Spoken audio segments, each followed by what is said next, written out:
Alright, so I'm gonna talk about the show, Godless. Um, I think it's only one season, so it's like, yeah, it's a miniseries. Came out 2017. Um, yeah, 83% of critics on Rotten Tomatoes gave it a good review. The consensus being Vistas, and violence root Godless firmly in traditional Western territory, but its female-driven ensemble sets it apart in a male-dominated genre, and 85% of audience members liked it. Yeah, I really enjoyed this series. Like, when I think of the Westerns, this is one of my favorite, like, from the past decade, like, contemporary Westerns when it comes to, like, Wild West scenarios from, I think, what, the 1800s? I don't know when this show takes place exactly. Um, Let's see. If I go to the Wikipedia page, okay, yeah, in the series, set in 1884, a young outlaw on the run from his vengeful mentor winds up in a small New Mexico town populated almost entirely by women. Uh, yeah, the seven-episode series began production in Santa Fe, New Mexico, in September 2016, and released on Netflix. Anyway, so yeah, so for the most part, the series did receive positive reviews. Washington Post and Vanity Fair named it one of the best 10 shows of that year. Other awards in 2018, Jeff Daniels won for outstanding supporting actor in a limited series or movie.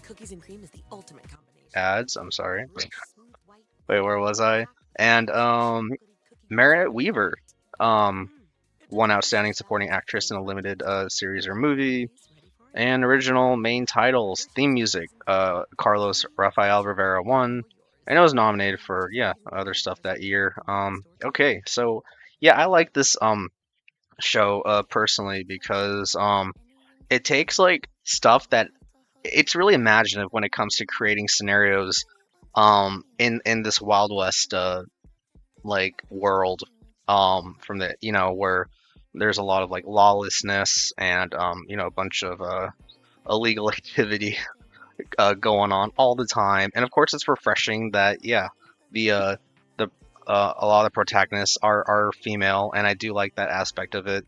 But to go again with the scenario building in this show when it comes to the Wild West setting, there are some really brutal sequences.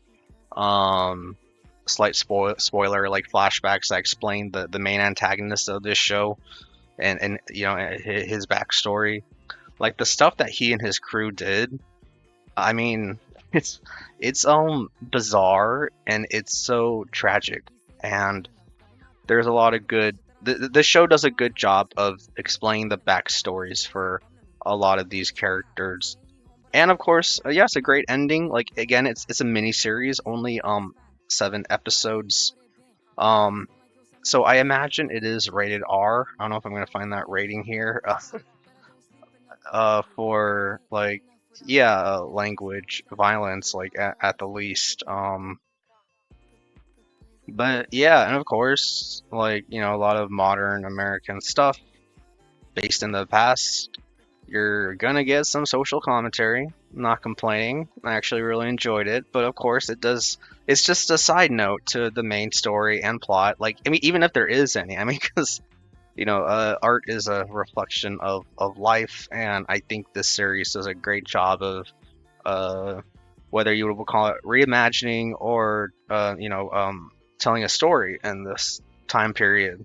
And it's just done so well, filmed well, looks beautiful, and the horror that the more mean characters inflict on like more innocent characters is horrific. And I think the show, yeah. So in that sense, the show does a good job of showing the lawlessness of this time period, and there are no like over the top like superhero moments, like overpowered people. I think for the most part, or yeah, this show is kind of grounded, which does make the horror aspects of it that much more like tragic and disturbing, I guess, as a viewer.